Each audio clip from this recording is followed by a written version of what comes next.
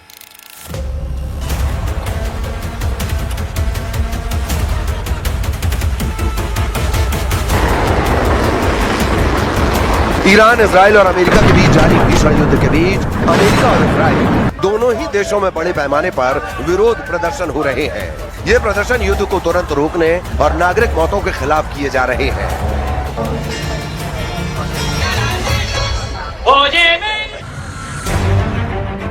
America और Europe में no Kings रैलियों के तहत लाखों लोगों ने राष्ट्रपति डोनाल्ड ट्रंप की नीतियों और ईरान युद्ध के खिलाफ प्रदर्शन किया। ईरान के साथ युद्ध को लेकर पूरे अमेरिका और यूरोप में अमेरिकी राष्ट्रपति डोनाल्ड ट्रंप का कड़ा विरोध हो रहा है। नो किंग्स रैलियों में लाखों लोग इकट्ठा हुए और ट्रंप के उठाए गए कदमों का विरोध किया। मिनेसोटा इन प्रदर्शनों का मुख्य केंद्र रहा। सेंट पॉल में मिनेसोटा कैपिटल के लॉन और आसपास की सड़कों पर हजारों लोग कंधे से कंधा मिलाकर खड़े थे। कुछ लोगों के हाथों में अमेरिका के उल्टे झंडे थे, जो ऐतिहासिक रूप से संकट का संकेत माना जाता है। अमेरिका में इस समय नो किंग नाम से एक ऐतिहासिक विरोध प्रदर्शन चल रहा है, जो 28 मार्च से शुरू होकर आज पूरे देश में फैल गया है। अमेरिका के सभी 50 राज्यों में लगभग 3,300 से अधिक स्थानों पर रैलियां निकाली गई हैं। आयोजकों का दावा है कि यह अमेरिकी इतिहास का सबसे बड़ा एक दिवसीय राजनीतिक लामबंदी हो सकती है। प्रदर्शनकारी राष्ट्रपति ट्रंप की युद्ध नीतियों, तानाशाही रवैये और अप्रवासन के खिलाफ आईसीई की कार्रवाई का विरोध कर रहे हैं।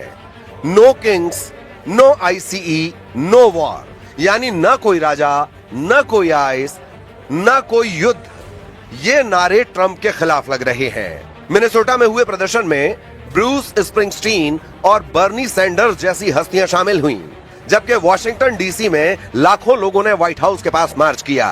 अमेरिकी आयोजकों का अनुमान है कि नो किंग्स रैलियों के पहले 2 दौर में जून में 50 लाख से ज्यादा और अक्टूबर में 70 लाख लोग शामिल हुए। इस हफ्ते उन्होंने पत्रकारों को बताया कि इस बार उन्हें 90 लाख लोगों के शामिल होने की उम्मीद है।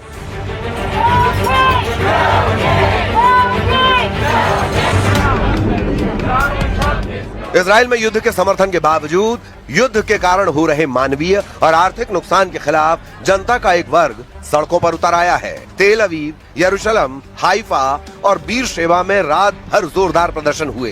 तेल अवीव और हाइफा में प्रदर्शनकारियों और सुरक्षा बलों के बीच तीखी झड़पें हुई। पुलिस ने अब तक 21 से अधिक प्रदर्शनकारियों को गिरफ्तार किया है। इजराइल में होम फ्रंट कमांड ने सुरक्षा कारणों से 50 से अधिक लोगों के इकट्ठा होने पर प्रतिबंध लगा रखा है, लेकिन प्रदर्शनकारियों ने नियमों को तोड़कर रैलियां निकाली हैं। प्रदर्शनकारी सरकार से युद्ध विराम और ईरान के साथ शांति वार्ता की मांग कर रहे हैं। उनका कहना है कि ये युद्ध इजराइल की सुरक्षा से ज्यादा राजनीतिक हितों के लिए लड़ा जा रहा है। लंदन, पेरिस और बर्लिन में भी नो किंग आंदोलन के समर्थन में और ईरान युद्ध के विरोध में रैलियां देखी गई हैं।